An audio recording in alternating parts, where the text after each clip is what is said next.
அந்த ஒரு பையன் தான் படிச்சு அல்லாவோட இடத்துல நாளைக்கு போத நிலைமை என் தம்பி இருக்கான். நாளைக்கு அவனுக்கு யார் அந்த குடும்பத்தை காப்பாற்றுவான்னு சொல்லி அவனை வந்து நாங்கள் படிக்க வச்சுட்டு இருக்கோம்.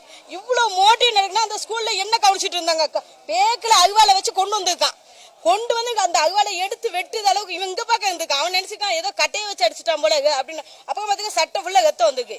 அதான் இப்படி திரும்பி பாத்தீங்கன்னா ஷோல்டர்ல இப்படி வெட்டி இருக்கான். இந்த ஷோல்டரை விட களத்துல வெட்டினா பிள்ளை இப்ப பார்க்க முடியுமா சொல்லுங்க? அப்ப என்ன கவனம், என்ன பாதுகாப்பு கொடுத்துருக்காங்க இந்த ஸ்கூல்ல? அதை தடுக்க போன மிஸ்ஸுக்கும் கையில வெட்டி கொடுத்துருக்காங்க. முதல்ல அந்த பையனோட நான் என்ன மோட்டிவ்ல வெட்டினான்னு அந்த பையனை போன விசாரிங்க. அதுக்கடுத்து 2 பேரும் சமாதானப்படுத்துங்க. தயவு செய்து இந்த மாதிரி ஸ்கூல் படிக்கிற பையனோட பெற்றோர் வந்து பேரண்ட்ஸ் வந்து எதுக்கு அனுப்புதாங்க?